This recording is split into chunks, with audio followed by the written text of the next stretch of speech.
you're looking at a sheriff that was probably $350,000 to $400,000 in debt. That I had my house mortgaged, I'd borrowed all the money I could borrow, and didn't know what I was going to do. Now that I've turned it around and are making money off of it, you know, everybody wants to make a big deal out of it.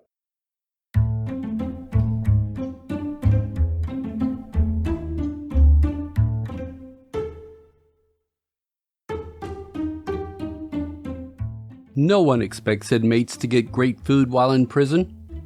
Most institutional food isn't that great. Hospitals, school cafeterias, shopping mall food courts all have mediocre offerings. But sheriffs in Alabama have a metallic taste in their chow. It's the taste of taxpayer money that will soon enter their pockets. A law written in 1939 put Alabama's sheriffs in charge of jail meals and gave them a stipend to pay for them. But if the sheriffs could get by with spending less than their stipend, the leftovers would go legally into their pocket to spend any way they want. Hey, what could go wrong? I'm Jim Grinstead, and today on Scams and Cons we're going to talk about Alabama sheriffs and how they've exploited the law for more than 80 years, plus a few other tidbits about how sheriffs abuse their power.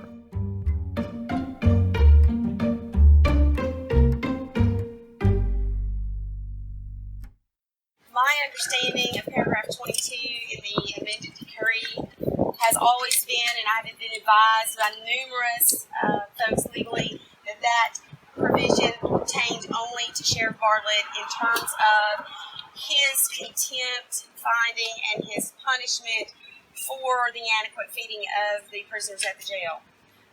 So I understood that the consent decree of 2001 absolutely was part of my taking over as sheriff. Well, Morgan County Sheriff Anna Franklin, the judge didn't see it that way, but before we get to her, let's back up and find out what Sheriff Greg Bartlett was all about.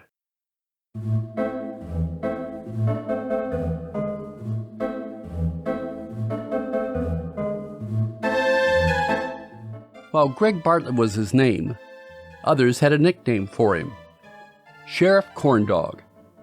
He earned that title when it was learned that he and a sheriff from another county split up a load of corn dogs and fed them to their prisoners twice a day.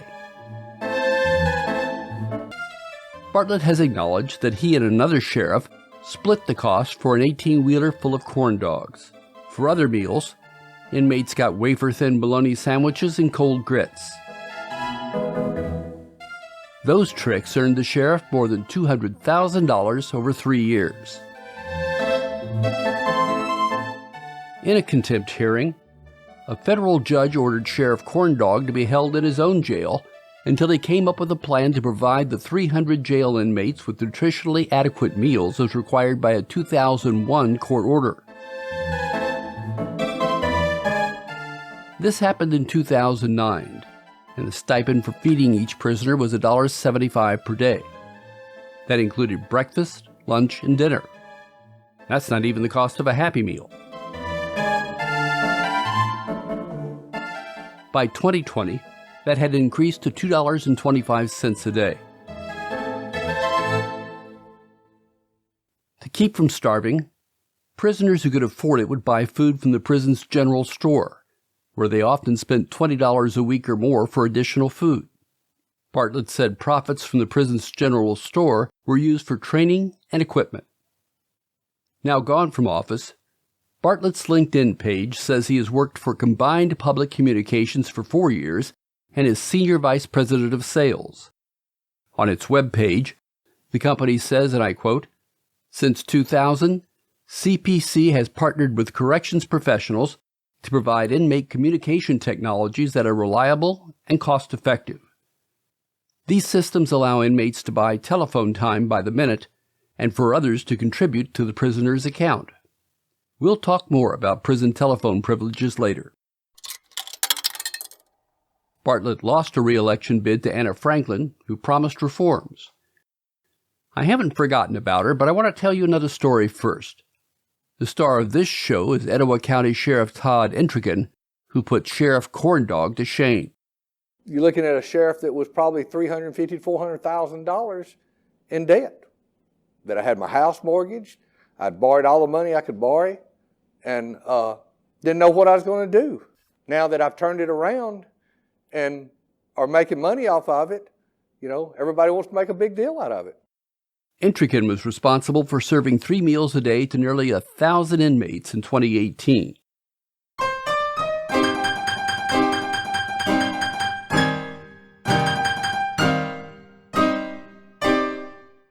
Before you break down weeping for this man, you should know that he and his wife Karen purchased a 4-bedroom house with an in-ground pool and canal access in an upscale section of Orange Beach, Alabama for $740,000. Orange Beach is a resort community along Alabama's Gulf Coast. Estimates say he's taken in more than $250,000 a year from his decision to run the food program like a business. It's difficult to know exactly how much, as he was only required to disclose funds up to $250,000. If it's more than that, no public disclosure was needed. Honestly, that's my personal business, my personal records. I report what the law requires me to, and I've been open and honest with it. I've reported it. ALCOM quoted public records showing Intrikin got a $592,000 mortgage from People's Bank of Alabama.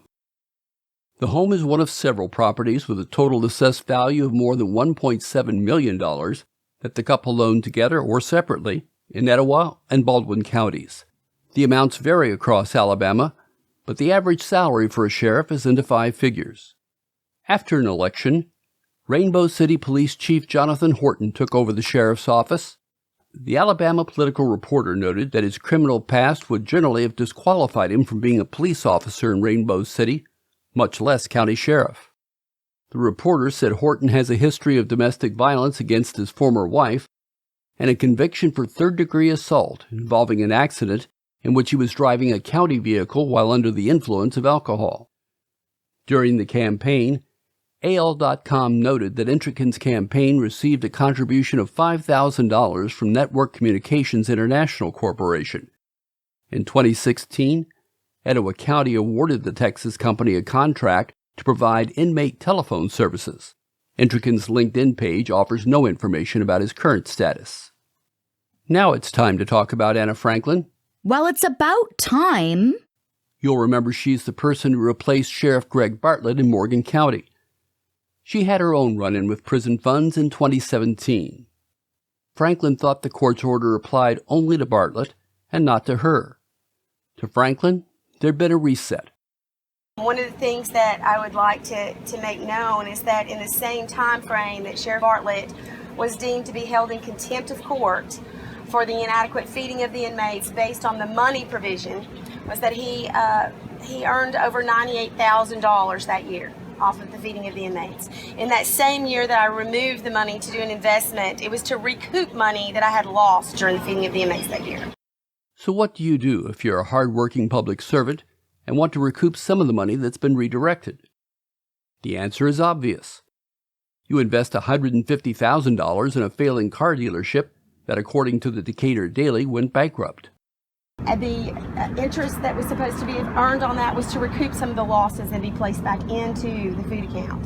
It's also important to note that the food account that everyone keeps talking about is by state law in my name personally, and that I am personally responsible for the feeding of the inmates and the management of the kitchen and being able to utilize the funds that the state gives me to feed the inmates in a adequate way. I believe that the next step, we are looking forward to the opportunity to show both the judge and the public that we have never violated the consent decree or any terms of the consent decree, that I knew that was to me, and that in each and everything that we have done in that jail is to make that jail exemplary, and that it's to be a humane place for the inmates to be held, and also that the feeding of the inmates, the medical care of the inmates, and those things that were initially brought up against the county commission and the sheriffs back then, prior to me taking office, have not only been corrected, but we have done our very best to provide additional services and additional quality of care at the jail. After his retirement, the judge in the Bartlett case said the order applied to all future sheriffs and not just to a single individual. Franklin got her day in court and was put on 2 years probation. WHNT said she was also to perform 300 hours of community service and repay any taxes she owes, along with filing amended tax returns for 2014, 15, and 16. Franklin pleaded guilty to a misdemeanor. The charge stemmed from money she earned in 2015 but failed to report on her taxes in 2016. But help was on the way.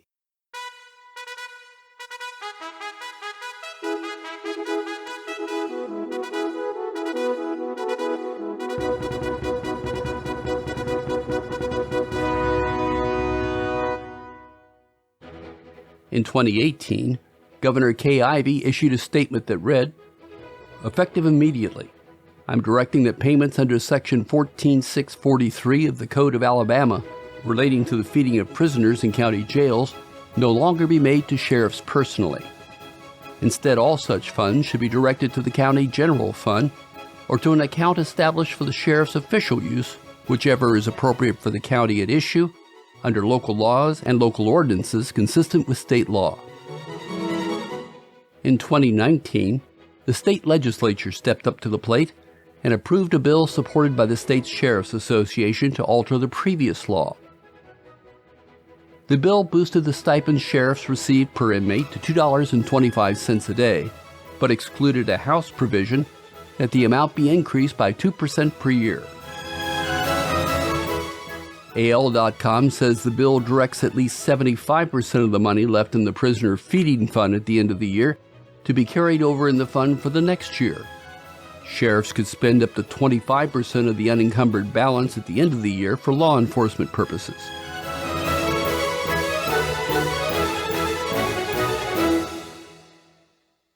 Once again, I ask, what could go wrong? But it's not always the sheriffs under the microscope. In 2015, Heather Catallo at WXYZ in Detroit reported on overbilling by food contractors. She said estimates are that Wayne County could have been overbilled by $6 to $10 million. Back in 2010, Wayne County Executive Robert Ficano and Sheriff's Department Director Sue Hall recommended that Canteen Correctional Services be chosen to provide meals to inmates and to some jail staff members. Canteen Correctional Services is a division of Continental Distributors. The Wayne County Commission approved their 5-year contract, which totals more than $26 million. But the 7 investigators have learned that allegations of suspicious overcharges are now part of a massive audit. Sources tell us Continental is being scrutinized for billing the county for more meals than there are inmates inside the various lockups. Catallo continued, After Continental landed the lucrative jail contract, President and CEO James Barty, along with 2 other top executives, have all given generously to both Sheriff Benny Napoleon's campaign as well as to Ficano. Since 2011, the Continental executives contributed more than $13,000 to Napoleon and $5,000 to the county executive. Both sheriff's officials and a spokesman for Continental adamantly deny that there are millions in overcharges, and both tell us the county supplies the numbers for the meals that are required in the jails each day. Prisoners, by definition, are a captive audience, and county and state governments often turn over duties such as food service and telephone services to private firms, hoping to save on costs. Writing in the New York Times in late 2022, Patrick Irving wrote, and I quote, "The commissary is sort of like your local corner store. Among its offerings are staples like food, clothing, and hygiene products that, for us inside, can make the difference between a clean head of hair and a rinsed head of hair. A bad meal and a terrible meal. A cold night and a freezing night." End quote. Irving is an inmate at an Idaho prison.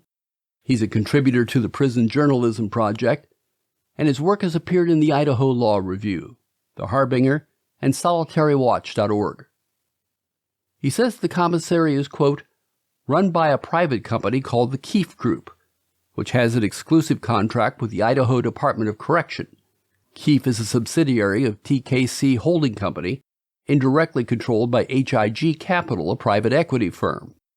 The company's captive clients are limited to shopping once a week from a roster that's subject to the whims of the company and the economy. End quote. Based on records he received from a Freedom of Information request, he found that Keefe rewards the Idaho Department of Correction with a revenue-sharing arrangement that guarantees a yearly minimum of $1.25 million, plus 40% of the gross, beyond an annual base sales target. For the company, profits increase through cost-cutting or boosting prices because it can't control the size of its market. Prisoners can earn money working at the prison, but the waiting list is long, and the pay is about 40 cents an hour.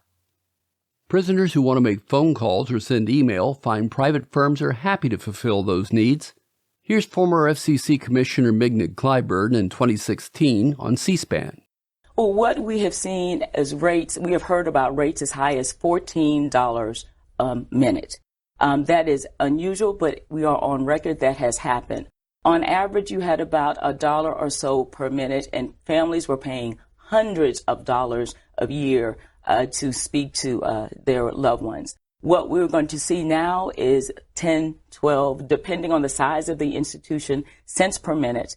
And it's going to make a tremendous difference in the lives of families in terms of affordability. You know, a call that might have cost $15 or $17 will be down to $3 or $4, and that's going to make a tremendous difference for those families. Clyburn says the high rates prevents families from staying in touch, and that once released, they go home to families who don't know them. Highest figure that I have seen in terms of people who keep regular contact with those loved ones in prison is 38%. That means the bulk of those individuals do not stay in touch.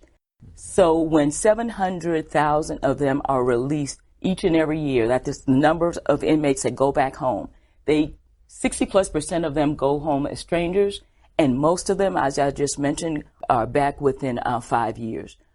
We've got to really look at the causes of that. And I think one of the primary causes, again, is people go home as strangers because they haven't kept in touch for the life of the sentence or the length of the sentence. And we can do something about this. Prisoners are being scammed on the food they eat, on commissary prices, and the cost of telephone calls to their families and lawyers. What's next? Well, some sheriffs want inmates to pay for the cost of room and board. Among them is Joe Arpaio of Maricopa County, Arizona, where he once served as sheriff. Arpaio said in 2014 he wanted inmates to pay $1 a day for food. Christopher Sine of ABC 15 talked with Arpaio. Everybody else has to pay for food.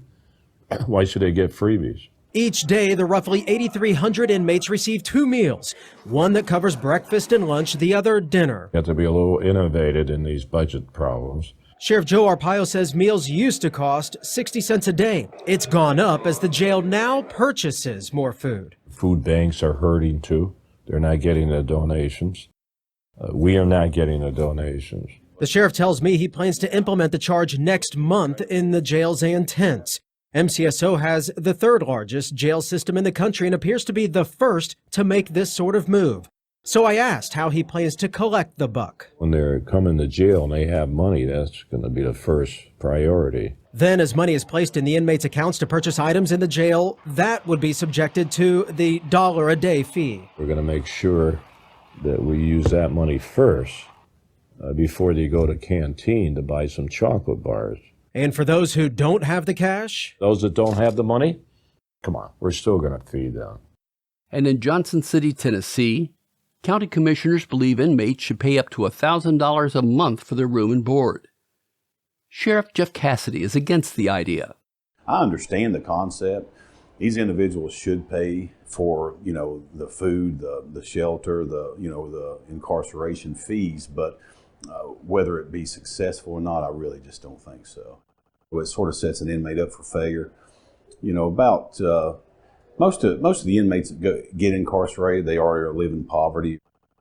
Is this going to hinder the inmates' families? Are they going to be the one that actually has to pay these bills? So that's something else that you have to look at. Plus, Cassidy thinks charging inmates for their stay could result in higher recidivism that leads them right back to jail. Is that going to be a contempt of court or another arrest warrant where it just bogs up our system all over again? Let's see what we can do to set these individuals up for success, get them a job, get them back to their families where they're tax-paying citizens, and where they don't repeat this cycle and just come right back through our system.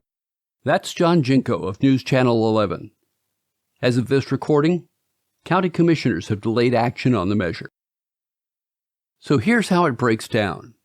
Inmates are getting screwed by everyone, and the people doing the screwing hope to scam the inmates' families into feeding money into accounts that can only go into the company's pockets. Those families are usually poor, so inmates end up getting skimpy meals and thin blankets. Taxpayers get screwed by the same companies through overbilling and other activities.